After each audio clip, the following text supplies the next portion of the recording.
Bismillahirrahmanirrahim. Alhamdulillahi rabbil alamin. Asyhadu an la ilaha illallah wahdahu la syarikalah wa asyhadu anna Muhammadan abduhu wa rasuluh. Allahumma salli wa sallim wa barik ala sayyidina wa nabiyyina Muhammad wa ala alihi wa sahabatihi wa man tabi'ahum bi ihsanin ila yaumil qiyamah, amma ba'd. Nasallallahu tabaraka wa ta'ala an yarzuqana ilman nafi'an wa rizqan thayyiban wa amalan mutaqabbalan innahu waliyyu dzalika wal qadiru alaih. Jamaah salat maghrib rahimakumullah, kita melanjutkan membaca kitab Al-Irsyad ila Sahihil I'tiqad, bimbingan kepada keyakinan beragama yang benar, yang ditulis oleh Syekh Profesor Dr. Shalih bin Fauzan Al-Fauzan hafizahullahu taala di pertemuan yang ke-115, bagian yang ke-7 dari pasal bantahan terhadap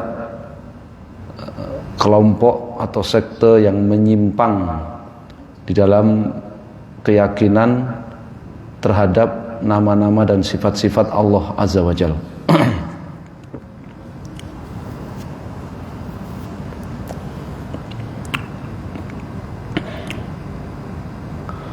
Di halaman 177 kita melanjutkan bantahan Syekhul Islam Ibnu Taimiyah rahimahullah terhadap kelompok yang menyimpang dalam keyakinan terhadap nama-nama dan sifat-sifat Allah Azza wa Jalla.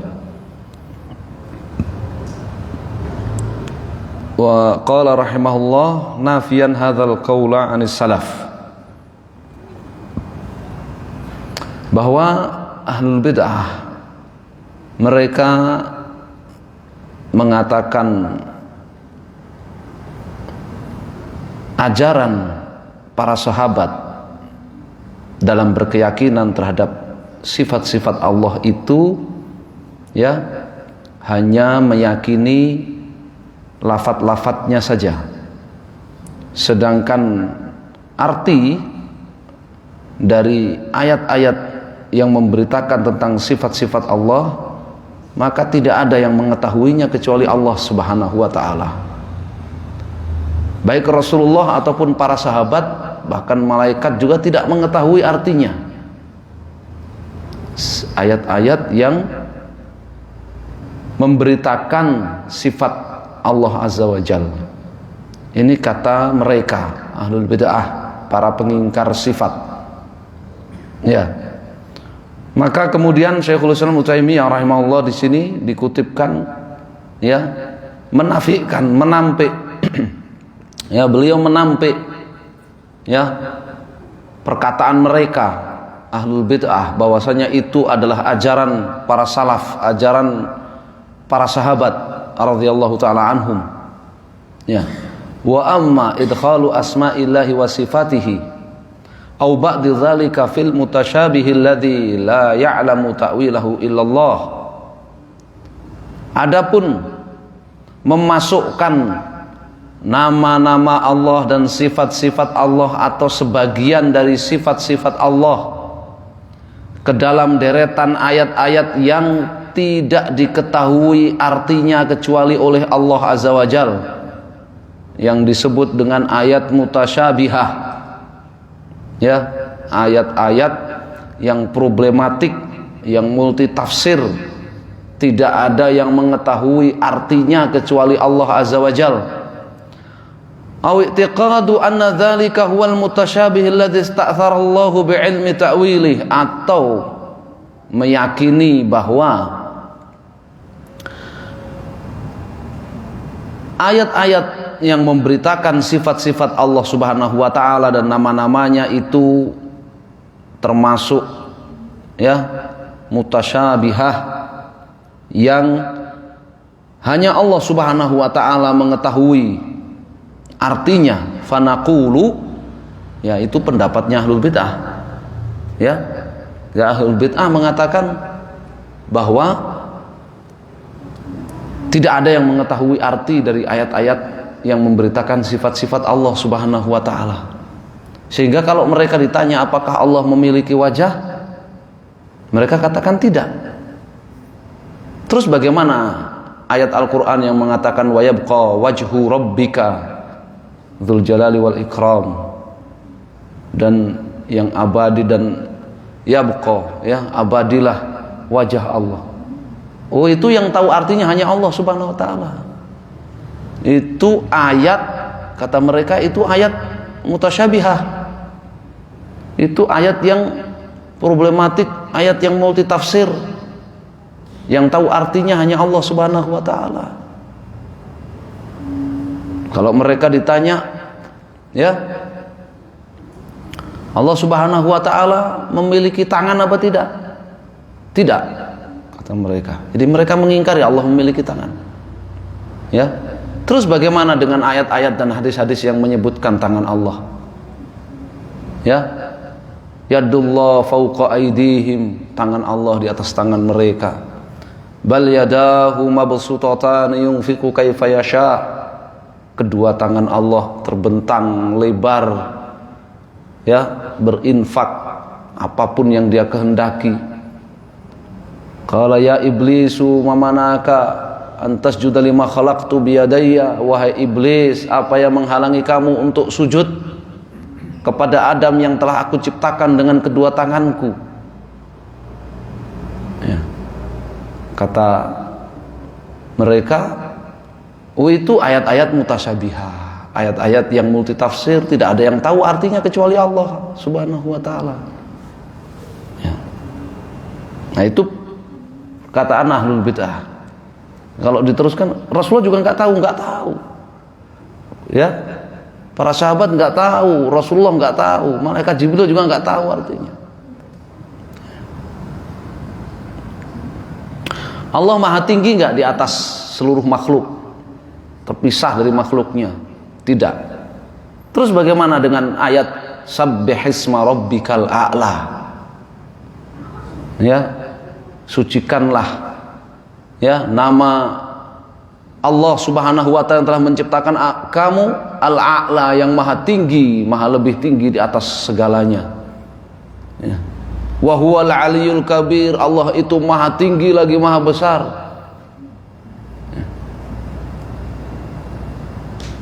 Ar-Rahmanu 'alal arsy istawa, Allah itu bersemayam di atas singgasananya. Bagaimana itu ayat-ayat itu?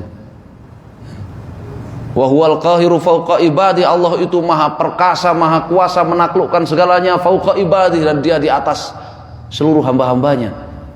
Ya khafuna rabbahum min fawqihim, para malaikat itu takut kepada Allah dari atas mereka.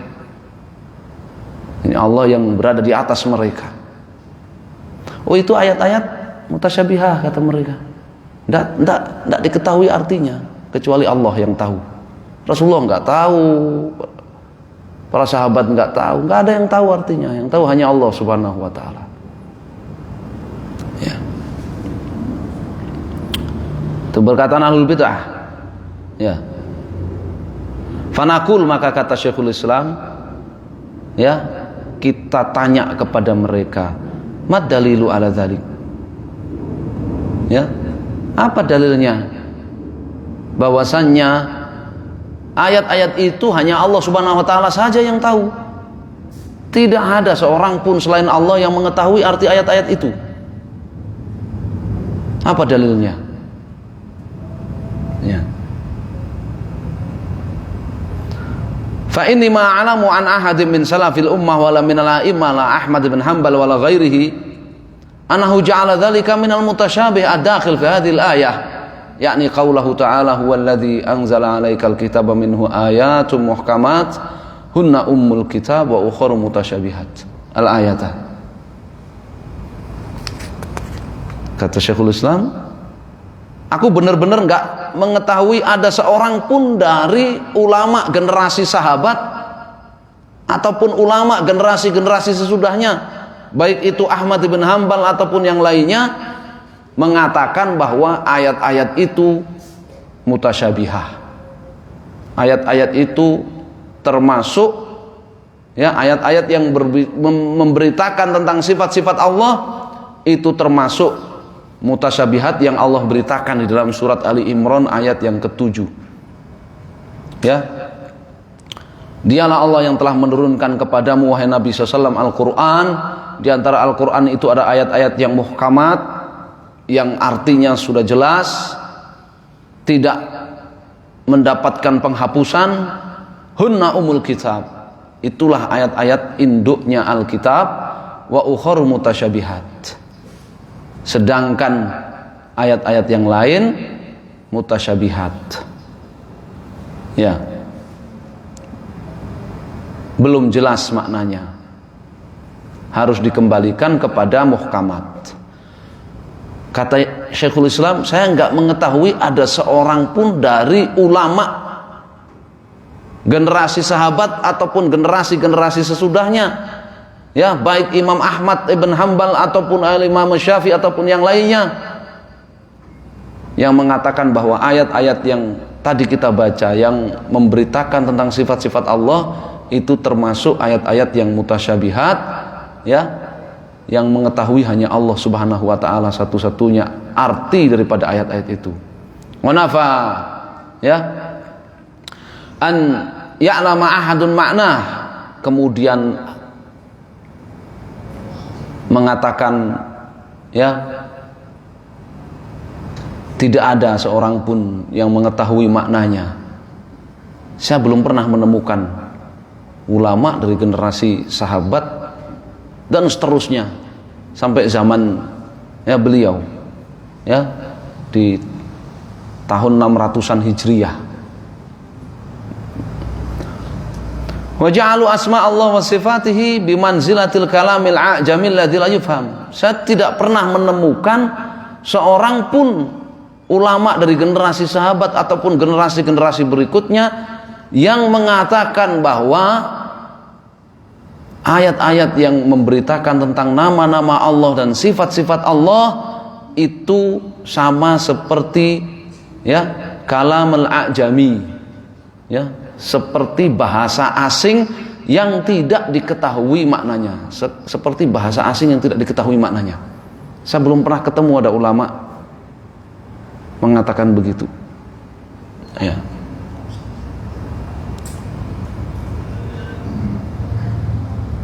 Nah, ini, ya, artinya ijma, ya, sepakat para ulama dari generasi sahabat maupun generasi sesudah mereka bahwa ayat-ayat yang memberitakan tentang nama-nama dan sifat-sifat Allah Subhanahu wa taala itu bukan termasuk mutasyabihah, ayat-ayat yang hanya Allah Subhanahu wa taala saja yang mengetahui artinya.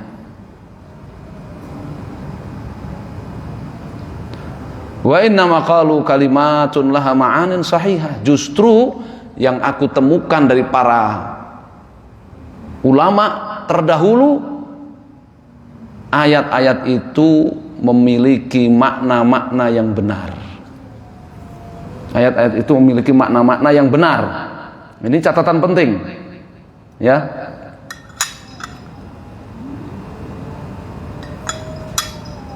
Kata-kata sahihah ini kata-kata penting. Kenapa? Ya. Karena kemudian sebagaimana kemarin disebutkan juga oleh Syekhul Islam Taimiyah, Ahlul Bid'ah itu setelah mereka mengatakan bahwa ayat-ayat yang memberitakan tentang sifat-sifat Allah ini tidak ada yang mengetahui artinya kecuali Allah Subhanahu wa taala. Kemudian sebagian mereka mendatangkan makna arti dari ayat-ayat yang memberitakan sifat-sifat itu, tetapi dengan ditakwil, dengan diartikan di luar daripada yang diketahui artinya dalam bahasa Arab. Ya, yang disebut dengan takwil. Ya. Jadi mereka, sebagian mereka setelah mengatakan hanya Allah yang tahu artinya, kemudian sebagian mereka mengatakan, ya, kita memaknainya dengan makna yang tidak sesuai dengan tekstual dari bahasa Arabnya. Sehingga ketika memaknai ayat tentang wajah Allah, mereka mengatakan ikhlas.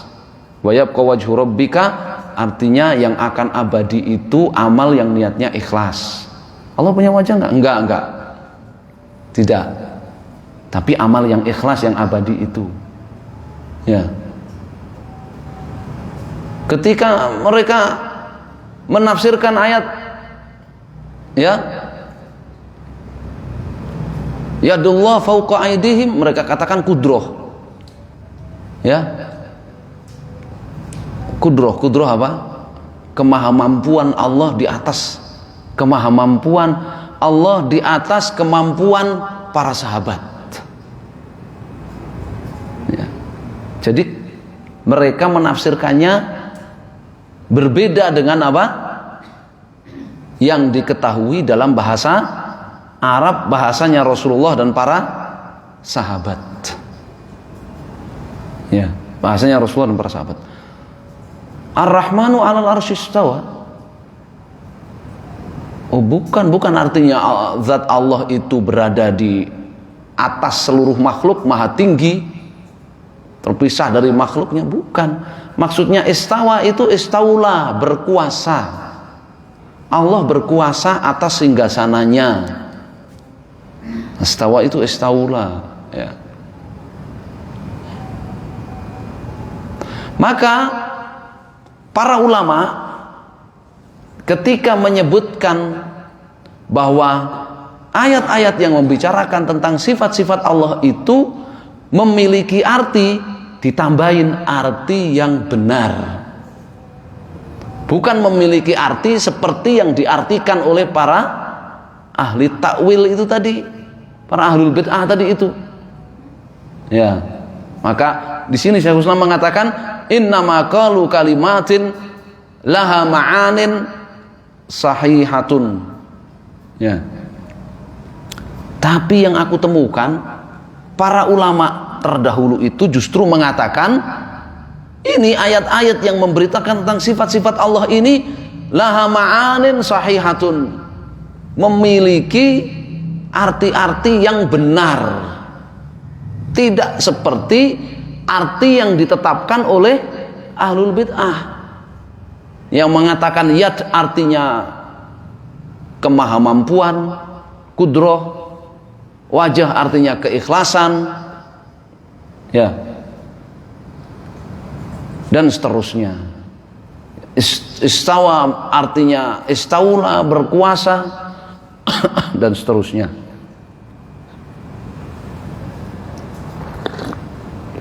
Jadi keterangan sahihatun laha ma'anin sahihatun ini, kata-kata sahihatun ini penting. Ya.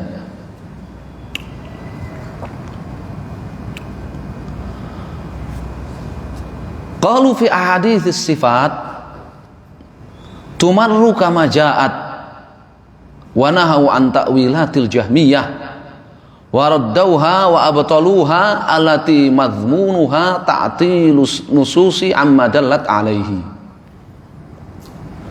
Yang aku dapati, kata Syekhul Islam Taimiyah, para ulama terdahulu itu mereka mengatakan tentang hadis-hadis yang isinya memberitakan sifat-sifat Allah Subhanahu wa taala, kan banyak ya. Dalam hadis Nabi itu Nabi memberitahukan kepada umatnya sifat-sifat Allah, banyak sekali. Ya. Tumarru kama ja'at. Ya. Dibacakan ya, hadis-hadis itu dibacakan sebagaimana ia datang. Ya, dibacakan kepada para pendengar sebagaimana kita dengar dari ulama-ulama sebelumnya. Dibacakan begitu. Wa nahau an ta'wilatil jamiyah. Dan mereka melarang, yakni para ulama terdahulu itu melarang mengartikan hadis-hadis itu sesuai atau seperti atau mengikuti penafsiran para Jahmiyah,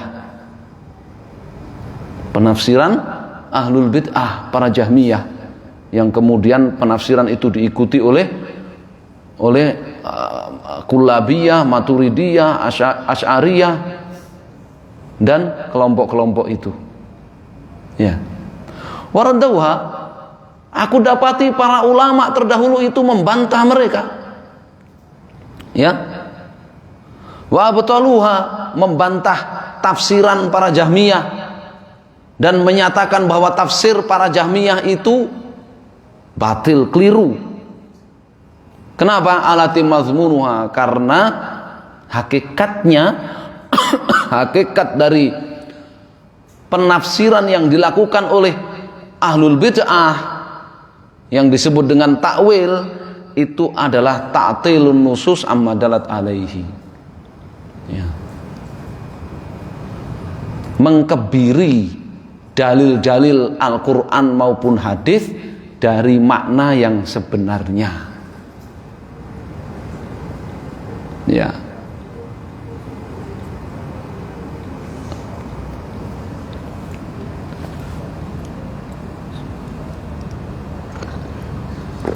Tadi malam itu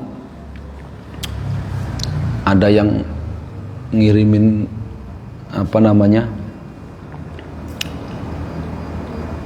file, katanya Al-Imam Syafi'i ya mengatakan bahwa terkait dengan keyakinan kita terhadap nama-nama dan sifat-sifat Allah itu kita tetapkan lafadznya, kita tidak bertanya ya bagaimana, tidak pula kita seperti misalkan Allah ya turun ke langit dunia, kita nggak bertanya bagaimana turunnya Allah. Ya, Allah memegang langit dengan satu jari, memegang bumi dengan satu jari, bagaimana atau seperti apa jari-jari Allah itu, kita tidak bertanya begitu. Dan kita juga ya tidak menafsirkannya, kita juga tidak menafsirkannya. Barang siapa yang menafsirkan artinya berarti telah keluar dari jalannya para ulama ahlu sunnah. Nah, ini Imam Syafi'i katanya. Ini Imam Syafi'i mengatakan kita tidak menafsirkannya, tidak menetapkan artinya. Nah, maksudnya seperti yang disebutkan oleh Syekhul Islam di sini. Ya, ketika para ulama terdahulu, termasuk Imam Syafi'i, Imam Ahmad, mengatakan, ya, la kaif wala ma'nan, kita menetapkan ayat-ayat itu, kita bacakan tanpa kita mengilustrasikan tata caranya seperti apa, bagaimana, atau mempertanyakan bagaimana. Tidak pula kita wala ma'nan, tidak pula kita menetapkan artinya seperti tafsir ahlul bid'ah Jahmiyah. Itu maksudnya. Ya. Kalau makna-makna yang benar, maka seperti kata Syekhul Islam, innama qalu kalimatin laha ma'anin sahihatun. Itulah kalimat-kalimat yang memiliki arti-arti yang benar. Ya. Jadi ayat-ayat itu memiliki arti-arti yang benar di sisi para ulama dari generasi sahabat dan seterusnya, dan oleh orang-orang Jahmiyah Ahlul Bid'ah diartikan juga tetapi dengan arti yang tidak benar. Yang pertama itu ditetapkan oleh para ulama, sedangkan yang kedua tadi arti yang dibawakan atau tafsir yang dibawakan oleh para Ahlul Bid'ah dari kalangan Jahmiyah itu yang diingkari oleh para salaf.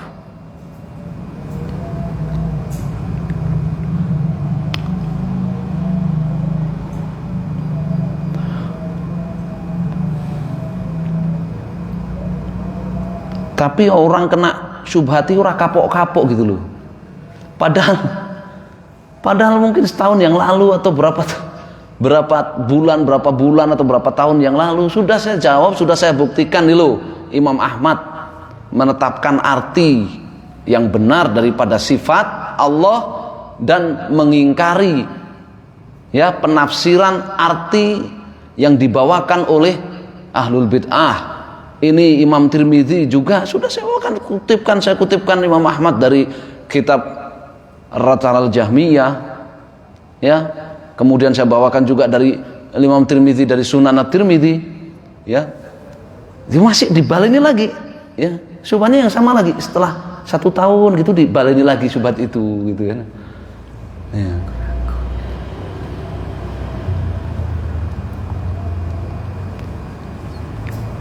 Wa nususu Ahmad, kata Syekhul Islam, wa nususu Ahmad wal a'immati qablahu bayyinatun fi annahum kanu yubtiluna ta'wilatil Jahmiyah yukirruna nususa ala ma dallat alaihi min ma'naha. Ucapan-ucapan Imam Ahmad dan para ulama sebelum Imam Ahmad ibn Hanbal. Kenapa fokus Imam Ahmad terus? Fokus Imam Ahmad, Ibnu Taimiyah fokus Imam Ahmad terus. Ya.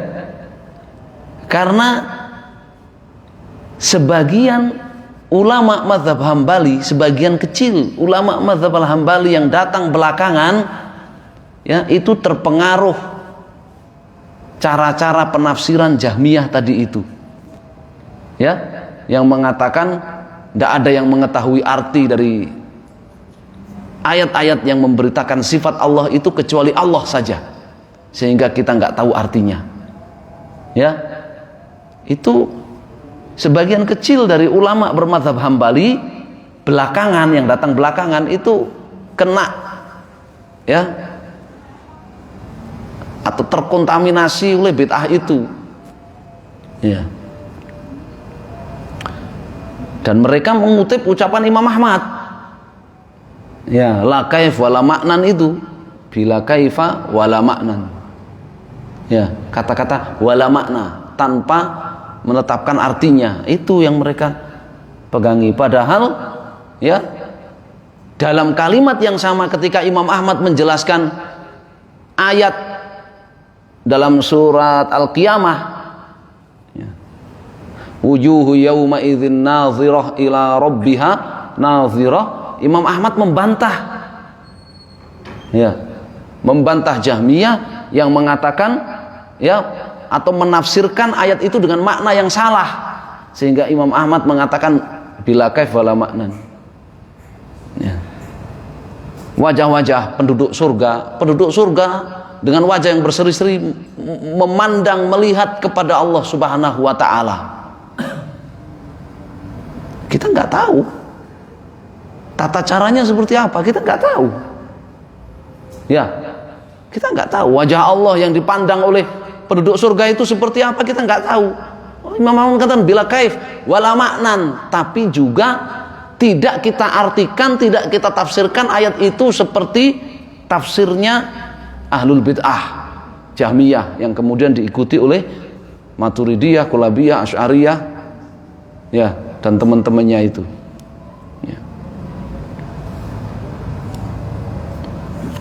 Kata Syekhul Islam, ucapan-ucapan Imam Ahmad dan para ulama sebelum beliau bayyinatun, jelas sekali. Kata beliau jelas sekali. Fi annahum kanu yubtiluna ta'wilatul Jahmiyah, bahwa mereka itu menyatakan keliru tafsirnya para Jahmiyah itu keliru, tafsirnya Ahlul Bid'ah itu keliru.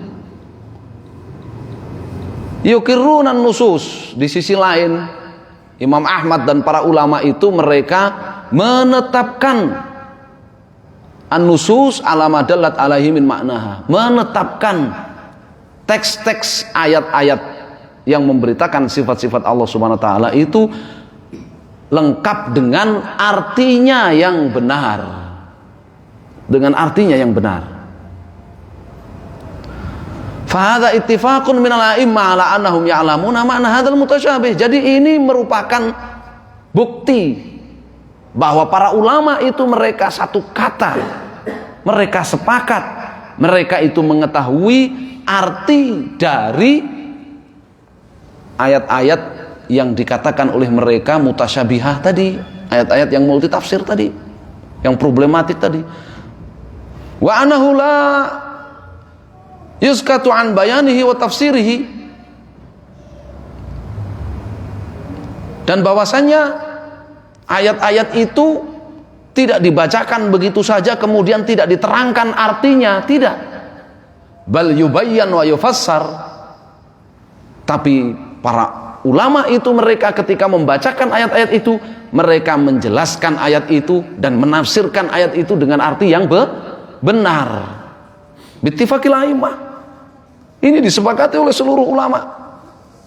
Disepakati oleh seluruh ulama. Ya. Kemarin saya sebutkan apa? Qatadah kan? Qatadah itu menghatamkan Quran kepada Abdullah ibnu Abbas berapa? 30 kali. Ya, dan setiap ayat, dalam riwayat 30 kali, dalam setiap ayat beliau berhenti dan bertanya tafsirnya. Ya. Mustahil kalau ayat-ayat yang membicarakan perkara tauhid, perkara yang paling mulia yaitu tentang sifat-sifat Allah dan nama-nama Allah Asmaul Husna, justru Ibnu Abbas ketika ditanya, Alhamdulillahirabbil alamin. Apa artinya Rabbul alamin wahai Ibnu Abbas? Allahu a'lam bimuradihi. Ar-Rahmanir Rahim. Apa artinya Ar-Rahmanir Rahim ya Ibnu Abbas? Allahu a'lam bimuradihi. Ya, mustahil itu semua. Ibnu Abbas jawabnya Allahu a'lam, Allahu a'lam bimuradihi. Allah. Padahal Ibnu Abbas didoakan oleh Nabi sallallahu alaihi wasallam apa? Ya. Wa'allimhu at-ta'wil.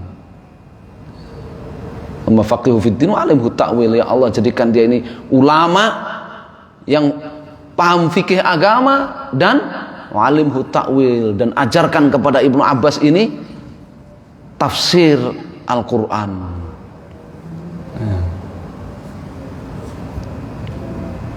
Jadi di sini ini ya, ulama sepakat. Para ulama itu mereka ulama dari generasi sahabat dan seterusnya, mereka membacakan ayat-ayat itu, menjelaskannya dan menafsirkannya dengan penafsiran yang benar. Ya. Mereka tidak ya berhenti sekedar membacakannya saja. Itu tercela. Kalau sekedar berhenti kemudian tidak menjelaskan artinya, tidak menafsirkannya, itu tercela. Wa minhum ummiyuna la ya'lamuna al-kitaba illa amaniya wa inhum illa yadhunnun. Ai ila tilawati. Ya. Ahlul kitab itu ada orang-orang yang mereka buta aksara. Mereka buta aksara. Oleh Allah disebut ummiyun, buta aksara. Gimana la ya'lamuna al-kitaba illa amaniya wa inhum illa yadhunnun? Mereka tidak ngerti Alkitab kecuali bacaan saja. Begitu ngomong artinya, mereka hanya berdasar prasangka belaka. Tercela itu. Ya, bagaimana bisa ulama Islam justru disamakan dengan ahlul kitab, orang-orang ahlul kitab yang tercela itu tadi? Ya, subhanallah. Min ghairi tahrifin lahu an mawadhihi au ilhadin fi asma'illahi wa ayatihi. Ya, mereka para ulama salaf itu ya, mereka membacakan ayat-ayat itu, menjelaskannya dan menafsirkannya dengan tafsir yang benar, min ghairi tahrifin lahu an mawadhihi, tanpa menyelewengkan arti dan maksud dari ayat-ayat itu ataupun ilhad fi asma'illahi wa ayatihi. Ya. atau melakukan penyimpangan dalam penafsiran nama-nama Allah dan ayat-ayatnya. Hadza ma qarrarahu Syekhul Islam Ibnu Taimiyah. Ini kata Syekh Shalih Al-Fauzan, ini yang dijelaskan oleh Syekhul Islam Ibnu Taimiyah rahimahullah wa hakahu an al-a'immah wassalaf, dan yang beliau bawakan dari para ulama dan dari para sahabat radhiyallahu taala anhum ajmain, annahum la yaj'aluna nususus sifat minal mutasyabih alladzi la yufhamu ma'nahu wa yajibu tafwidhuhu. Bahwa para ulama, generasi sahabat dan generasi-generasi sesudahnya termasuk Imam Ahmad, Ibn Hanbal, Imam Syafi'i dan yang lainnya, mereka tidak pernah mengatakan bahwa ayat-ayat dan hadis-hadis tentang sifat-sifat Allah itu termasuk mutasyabihah yang tidak diketahui artinya, yang harus ditafwid, harus dikatakan Allahu a'lam bimaknah, hanya Allah yang tahu artinya. Tidak, bal kanu ya'lamuna ma'ani hadhin nusus wa yufassirunaha. Tapi mereka itu mengetahui arti dari ayat-ayat dan hadis-hadis itu serta menafsirkannya. Wa innama yufawwidhuna ilma kaifiyatiha ila Allah azza wa jal, kama qala Imam Malik wa ghairuhu. Tapi tentang tata cara sifat-sifat Allah Subhanahu wa taala itu, maka mereka menyerahkan itu kepada Allah Subhanahu wa taala. Mereka mengatakan hanya Allah Subhanahu wa taala yang mengetahui tata caranya dan tidak boleh ditanyakan bagaimana.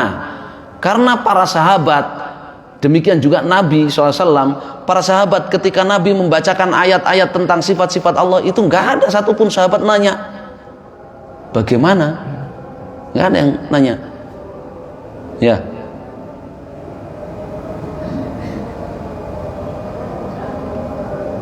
Yadullah fauqa aydihim, mereka paham yad itu artinya yad. Nggak ada sahabat yang nanya seperti apa tangan Allah itu ya Rasul, nggak ada. Ketika Nabi SAW membacakan Ar-Rahmanu 'alal arsy istawa berulang 7 kali di dalam Al-Quran, lafadznya istawa semuanya 7 kali berulang dalam Al-Quran. Tidak ada satupun sahabat nanya bagaimana tata caranya Allah duduk di atas singgasananya itu bagaimana. Tidak ada satupun yang nanya begitu.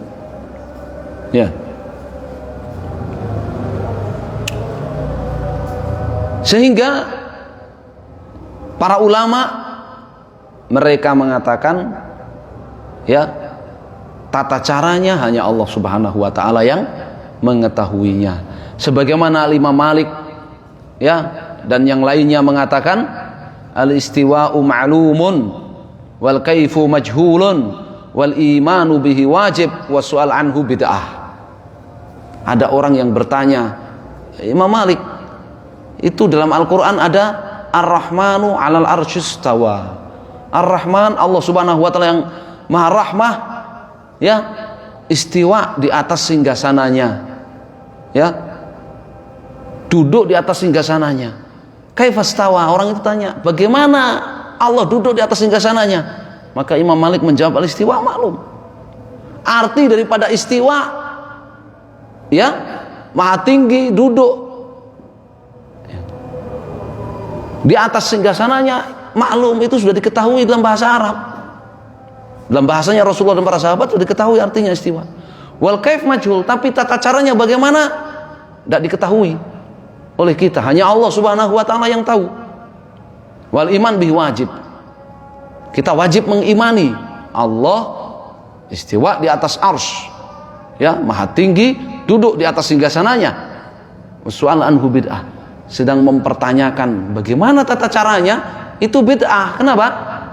Nabi ketika dibacakan oleh malaikat Jibril ayat-ayat itu, Nabi nggak tanya bagaimana tata caranya. Para sahabat ketika mendengarkan Nabi membacakan ayat-ayat itu, para sahabat nggak ada satupun yang bertanya bagaimana tata caranya. Sehingga pertanyaan itu bid'ah kata Imam Malik. Ini barakallahu fikum, bantahan Syekhul Islam Ibnu Taimiyah rahimahullah kepada para pengingkar sifat. Ya, pengingkar sifat itu tadi, ya, mereka yang mengatakan yang tahu artinya dari ayat-ayat sifat dan hadis-hadis sifat itu hanya Allah. Ya, Nabi nggak tahu, malaikat nggak tahu, para sahabat nggak tahu. Jadi kita juga tidak mengetahui artinya, maka kita katakan wallahu alam. Yang kedua, pecahan dari mereka kemudian mengatakan untuk menyampaikan kepada masyarakat kita mengartikannya, tapi dengan arti yang berbeda dengan yang diketahui dalam bahasa Arab, yang disebut dengan takwil. Kita takwilkan, ya, kita apa? Kita takwilkan. Ketika mengatakan wa kallamallahu Musa taklima wa nadainahu min janibit turil aiman, Allah berbicara kepada Musa dengan benar-benar berbicara, dan kami memanggil Musa di bukit Tur dari sisi kanan. Ini bukan berarti Allah maha berbicara, kata mereka. Golongan pertama mengatakan wallahu alam, hanya Allah yang tahu arti ayat itu, kita baca aja artinya wallahu alam. Bahkan Rasulullah juga nggak tahu, kata mereka, artinya nggak tahu, para sahabat juga nggak tahu artinya. Yang lain lagi, wah, kita kalau ngomong begitu para pendengar bingung, ya, nggak ada faedahnya ayat ini. Terus bagaimana ya? Kita terjemahkan, kita artikan, kita tafsirkan. Allah menciptakan, ya, firman-Nya pada sesuatu, kemudian Nabi Musa mendengar dari sesuatu itu. Jelimet sekali, ya. Ya, muter-muter. Allah menciptakan firman itu pada kayu itu, pada pohon yang ada di situ, di bukit itu, kemudian Nabi Musa mendengar dari pohon itu. Unik, ya. Mereka menolak Allah itu maha berfirman, maha berbicara. Itu apa alasannya? Oh, karena kalau berbicara, berfirman, ya, itu membutuhkan apa? Membutuhkan piranti untuk berfirman. Berarti kita mengatakan Allah harus punya pita suara, Allah punya tenggorokan, Allah punya mulut, Allah punya lidah, Allah punya bibir, supaya bisa melafadzkan huruf mim, ba, qaf, ha, kha. Wah, kita menyamakan Allah dengan makhluk kalau begitu. Kalau kita harus menetapkan Allah punya anggota badan, punya mulut, punya lidah, punya bibir, punya tenggorokan, punya pita suara, maka kita katakan Allah tidak berfirman. Allah tidak menyandang sifat maha berfirman, tidak. Ya. Tapi ketika bingung mereka, terus Musa gimana? Dengar firman Allah itu dari mana? Oh, Allah menciptakan firman-Nya pada pohon yang ada di bukit Tur itu, pada kayu itu. Kemudian Musa mendengar dari kayu. Loh, itu kayu nggak punya mulut, nggak punya kan, pohon kan nggak punya mulut, nggak punya pita suara, nggak punya tenggorokan, kok bisa ngomong? Nabi Musa bisa denger gitu, ya. Itu kaum bingung itu, ya, kaum yang bingung itu ahlul bid'ah itu, nasallahu alaihi. Ya, ini bantahan, ya, Syekhul Islam Taimiyah kepada mereka, ya, dua golongan ahlul bid'ah terkait sifat-sifat Allah Subhanahu wa ta'ala, terkait keyakinan terhadap sifat-sifat Allah Subhanahu wa ta'ala. Insyaallah kita lanjutkan. Berikutnya perkataan siapa ini? Qala al-Imam perkataan Ibnu Katsir rahimahullah, ya. Perkataan Al-Hafidz Ibnu Katsir rahimahullah. Insyaallah kita baca di kesempatan lain. Sallallahu alaihi Muhammadin wasallam. Alhamdulillahirabbil alamin.